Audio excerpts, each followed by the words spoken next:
Perang antara Amerika Serikat dan Inggris dengan Yaman pun kini kian memanas. Pejabat senior Houthi menegaskan bahwa Amerika Serikat dan Inggris akan menyesali perbuatan mereka sendiri. Bahkan menurutnya, keduanya telah membuka gerbang neraka untuk negaranya sendiri.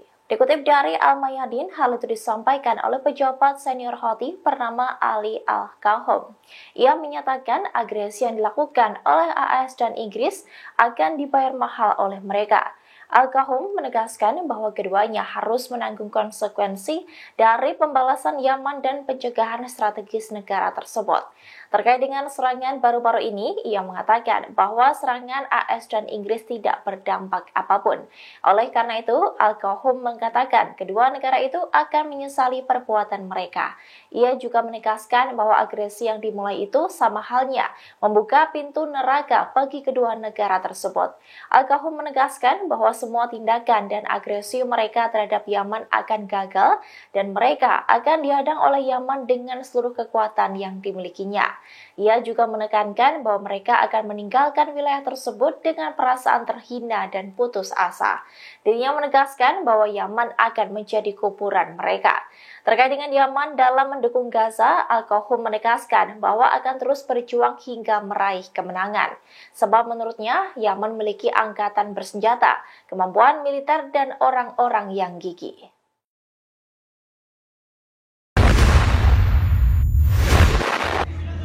لا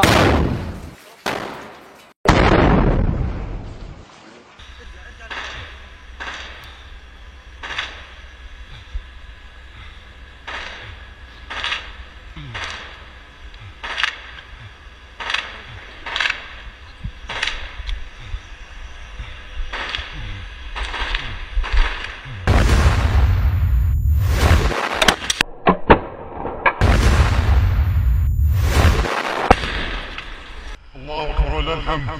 مجاهدي كتيبة البريج إهداء لمخيم القادة، مخيم الدكتور إبراهيم المقادمة، قائد اللواء أيمن نوفل، القائد القسام الكبير مروان عيسى.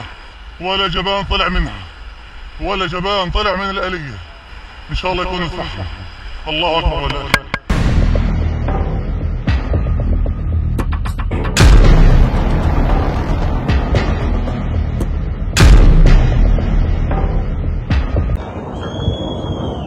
في تعذيب أسرانا وقتلهم في السجون.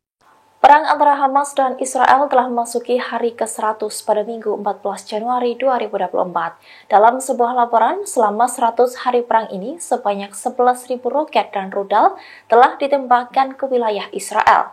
Selain itu, 1.000 tank dan kendaraan militer milik Zionis telah dihancurkan oleh Hamas. Dikutip dari Al-Mayadin, jumlah laporan ini disampaikan oleh media Israel Channel 12 Israel. Dalam pernyataannya itu, dari 11.000 roket dan rudal yang ditembakkan, 9.000 diantaranya berasal dari jalur Gaza atau yang telah diluncurkan oleh Hamas. Sementara 2.000 rudal ditembakkan dari Lebanon atau serangan dari Hizbullah. Selain itu, terdapat 30 roket dan proyektil yang diluncurkan Suriah ke wilayah Israel. Belasan ribu roket dan rudal itu belum termasuk serangan dari Yaman yang telah menembakkan rudal balistik, rudal jelajah hingga drone ke wilayah Zionis. Sementara itu, juru bicara Brigade Al-Qassam Sayap Militer Hamas Abu Ubaidah menuturkan pasukannya telah menargetkan sekira 1.000 tank dan kendaraan tempur Israel. Hal itu diungkapkan oleh Abu Ubaidah dalam pernyataannya yang diunggah di Telegram Al-Qassam pada Senin 15 Januari. Ia menambahkan bahwa Al-Qassam telah menimbulkan kerugian besar bagi Israel sejak terjadinya operasi Badai Al-Aqsa pada 7 Oktober 2023. Sementara itu, analis urusan politik Channel 12 Israel Dana Weiss mengatakan jika pemimpin Hamas Yahya al-Sinwar ingin menciptakan pertempuran multifront, maka dirinya telah berhasil melakukannya. Weiss menyoroti fakta bahwa Houthi di Yaman, Hizbullah di Lebanon, dan pasukan Iran secara langsung memberikan dukungan terhadap Hamas.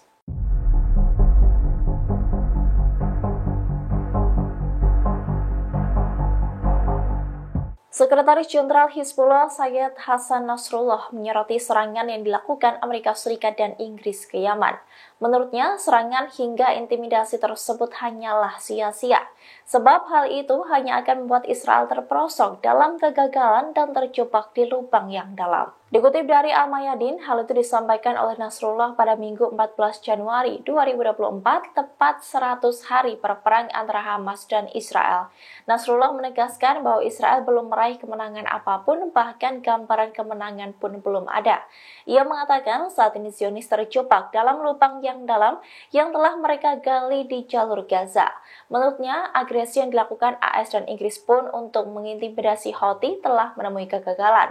Nasrullah pun mengatakan bahwa selama 100 hari perang, Gaza dan rakyatnya telah melakukan perlawanan dengan gigih dan cara yang belum pernah disaksikan dalam sejarah.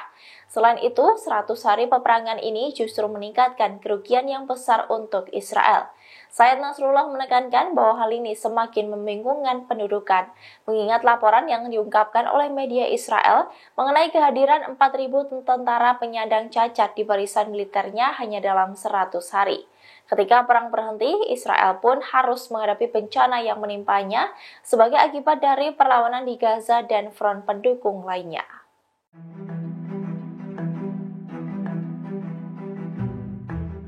China memberikan reaksinya terhadap penyerangan yang dilakukan Amerika Serikat dan Inggris ke Yaman. Menurutnya, kedua negara itu telah mengalami kegagalan dalam penyerangan tersebut. Dikutip dari Pars Today, hal ini disampaikan oleh wakil tetap China di PBB Zhang Jun. Dalam statementnya pada Minggu 14 Januari, ia menilai operasi Amerika Serikat dan Inggris ke Yaman itu gagal. Kegagalan itu karena kedua negara tersebut tidak berhasil mencapai target-target yang telah diumumkan. Ia juga menegaskan bahwa Dewan Keamanan PBB tidak pernah memberikan izin ke negara manapun untuk menggunakan kekerasan terhadap Yaman. Di sisi lain, Menteri Luar Negeri Inggris mengatakan bahwa negaranya dapat kembali melancarkan serangan ke target-target di Yaman. David Cameron memperingatkan jika jalur pelayaran kapal kargo terus ditutup, maka harga barang di Inggris pasti akan mengalami kenaikan. Sementara itu, media Inggris The Economist menilai serangan AS dan Inggris ke Yaman justru menambah kekuatan dan popularitas Yaman sebagai kekuatan regional. Selain itu, media itu pun menuturkan pada saat yang sama, serangan-serangan militer ke Yaman tak mampu menghentikan serangan ke kapal-kapal Israel. Diketahui bahwa agresi yang dilakukan AS dan Inggris ke Yaman terjadi pada Kamis 11 Januari 2024. Keduanya melancarkan serangan tersebut setelah Houthi pasukan Yaman menyerang kapal-kapal Israel ataupun kapal-kapal yang ada kaitannya dengan Israel. Hal itu dilakukan oleh Houthi sebagai dukungannya terhadap Palestina.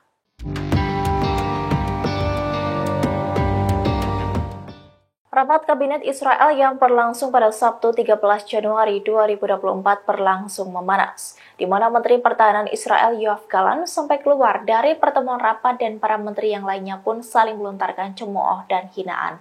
Hal itu imbas Perdana Menteri Israel Benjamin Netanyahu yang memaksakan anggaran masa perang. Dikutip dari Yerusalem Post, rapat kabinet itu ditetapkan secara tertutup bagi para staf dan kepala staf. Yoav Gallant ditolak masuk. Namun, Perdana Menteri Benjamin Netanyahu dan pejabat lainnya diizinkan membawa stafnya. Gallant menanggapi penolakan tersebut dengan kemarahan dan terjadilah pertengkaran. Kemudian pada rapat kabinet yang berlangsung pada Minggu 14 Januari 2024, Gallant datang dengan membawa 5 stafnya sekaligus meski ada larangannya. Meski begitu, dalam pertemuan tersebut, rapat kembali berlangsung panas saat para anggota kabinet saling melontarkan hinaan. Hal itu imbas Benjamin Netanyahu yang memaksakan anggaran perang. Menteri Pendidikan Yoav Kish pun sampai keluar dari ruangan dengan marah. Ia menegaskan tidak tertarik mendengar pendapat dari Menteri Keuangan Bezalel Smotrich selama diskusi. Tak hanya Menteri Pendidikan, Menteri Kebudayaan dan Olahraga Miki Zohar juga ikut keluar dalam rapat tersebut. Para menteri itu mengamuk setelah Kementerian Keuangan memotong belanja keseluruhan sebesar 3% dari seluruh kementerian demi menambah dana perang.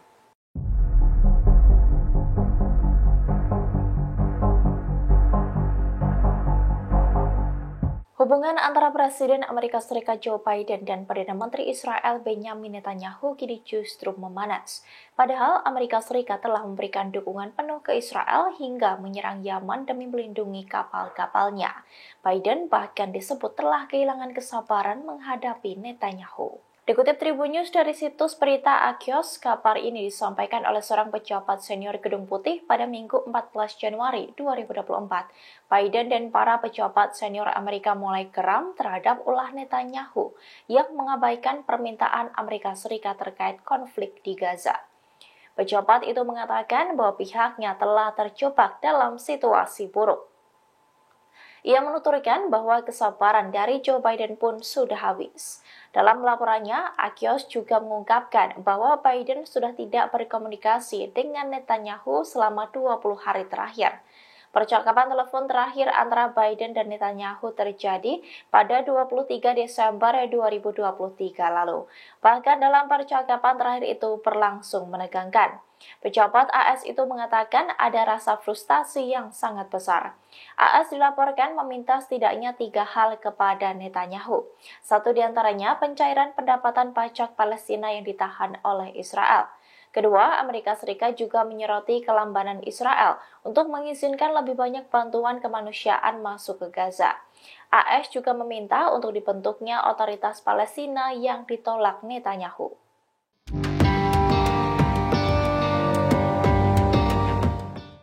Negara-negara yang terlibat dalam perang melawan Israel kini dalam kondisi siaga tinggi, di antaranya Hizbullah, pasukan Lebanon, Irak, dan Yaman. Ketiganya pun akan mengintensifkan serangan untuk membombardir Israel. Dikutip dari Al-Mayadin, hal ini disampaikan oleh Abu Ubaidah, juru bicara Brigade Al-Qassam sayap militer Hamas. Abu Ubaidah mengatakan bahwa dirinya mendapat informasi tersebut dari sekutunya. Hizbullah Lebanon, Irak, dan Yaman telah mengungkapkan niat mereka untuk mengintensifkan operasi militer melawan pendudukan Israel. Ia pun menyoroti adanya kesenjangan besar antara perlawanan Palestina dan Israel dalam hal kemampuan militer. Menurutnya, perlawanan mampu mengatasi kesulitan-kesulitan ini dan memberikan pukulan berat terhadap Israel.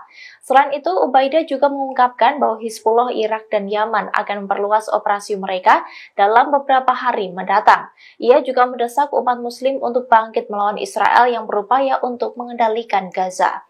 Abu Ubaidah mengatakan perlawanan di jalur Gaza menimbulkan kerugian besar pada musuh dan terus melakukan hal yang sama. Ia menyebut kerugian yang ditimbulkan oleh Israel selama invasi mereka ke jalur Gaza melebihi kerugian yang diderita pada tanggal 7 Oktober.